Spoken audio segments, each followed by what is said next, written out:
హనుమంతుడు ఎంతటి వీరుడో, తనకున్న బలం, శక్తులు ఎటువంటివో మనందరికీ తెలుసు. అలాంటి హనుమంతుడు రావణుడితో యుద్ధం చేసిన విషయం చాలా తక్కువ మందికి మాత్రమే తెలుసు. సీతమ్మను వెతకడానికి వెళ్ళిన హనుమ అశోకవనంలో రావణుడి సైన్యంలోని దాదాపు సగం మంది రాక్షసులను అంతం చేశాడు. లంకను కాల్చి అగ్నిహోత్రం చేశాడు. ఇదంతా చూసి రావణుడు భయంగా హనుమంతుని గురించి తలుచుకుంటాడు. రావణుడికి హనుమ భయం పెరుగుతూనే పోయింది. అప్పుడు రావణుడు ఇలా అనుకుంటాడు, ఈ వానరుడు దాదాపు నా సగం సైన్యాన్ని ధ్వంసం చేశాడు. యుద్ధంలో అతన్ని ఎదుర్కోవడం చాలా కష్టమవుతుంది. కాబట్టి ఆ వానరుడిని ముందే అంతం చేస్తే యుద్ధం తేలిక అవుతుంది అని అనుకొని తన పుష్పక విమానంలో హనుమంతుడిని వెతుక్కుంటూ బయలుదేరాడు. రావణుడి యొక్క అన్వేషణ మొదలైంది. ఇక వీళ్ళిద్దరి మధ్య యుద్ధం చాలా ఆసక్తికరంగా ఉండబోతుంది. కాబట్టి జాగ్రత్తగా చూడండి. ఈ యుద్ధంలో ఎవరు గెలవబోతున్నారో ముందే గెస్ చేసి కామెంట్ చేయండి. ఇక యుద్ధంలోకి వెళ్దాం. రావణుడు తన పుష్పక విమానంలో హనుమంతుడి కోసం అన్వేషణ మొదలుపెట్టాడు. రావణుడు ఎన్నో ప్రదేశాలు, ఎన్నో అడవులు తిరిగాడు.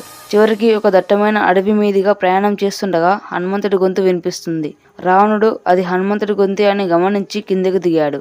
ఆ దట్టమైన అడవిలో అడుగు పెట్టాడు. ఆ అడవిలో ముందుకు సాగుతుండగా హనుమంతుడి గొంతు వినిపిస్తుంది. ఆ గొంతు వినిపిస్తున్న దిశగా రావణుడు వెళ్తుంటాడు. హనుమంతుడు ఒక చెట్టు కింద కూర్చొని రామ భజనలు, కీర్తనలు చేస్తుంటాడు.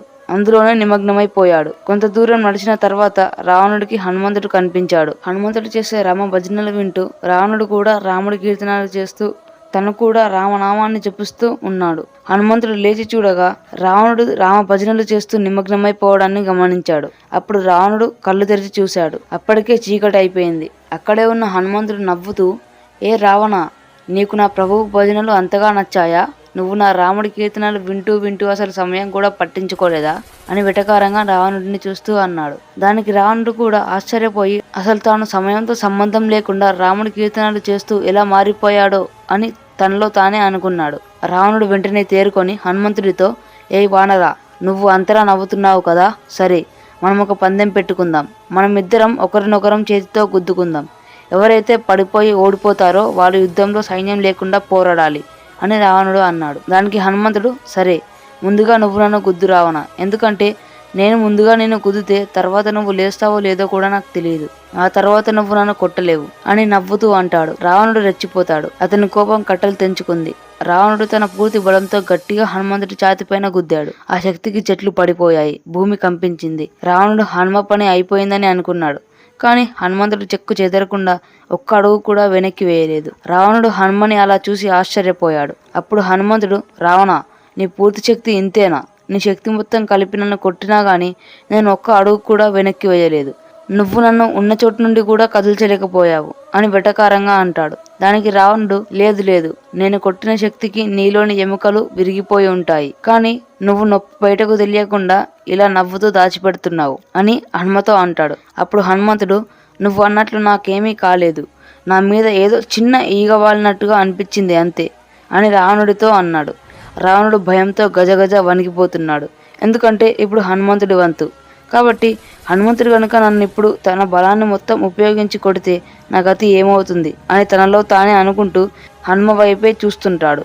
తన మనసులో శివుడిని వేడుకుంటాడు. శివుడు వెంటనే హనుమతో ఇలా అంటాడు, పుత్ర, నువ్వు గనుక నీ పూర్తి శక్తిని ఉపయోగించి రావణాసురుని కొట్టావంటే తను దాన్ని తట్టుకోలేక చనిపోతాడు. అప్పుడు రాముడి జన్మకు అర్థం ఉండదు. కాబట్టి నువ్వు నీ శక్తిలో కేవలం 1% అర్ధ భాగాన్ని మాత్రమే ఉపయోగించి కొట్టు. దాన్ని కూడా రావణుడు తట్టుకోలేడు. అతడు లేవడానికి కూడా కష్టంగా ఉంటుంది అని హనుమతో చెప్తాడు. ఇక హనుమంతుడు తన 1% శక్తిలో సగం మాత్రమే ఉపయోగించి రావణుడి ఛాతిపై ఒక్క గుద్దు గుద్దుతాడు. దానికే రావణుడు 10 మైళ్ళ దూరంలో ఎగిరి పడతాడు.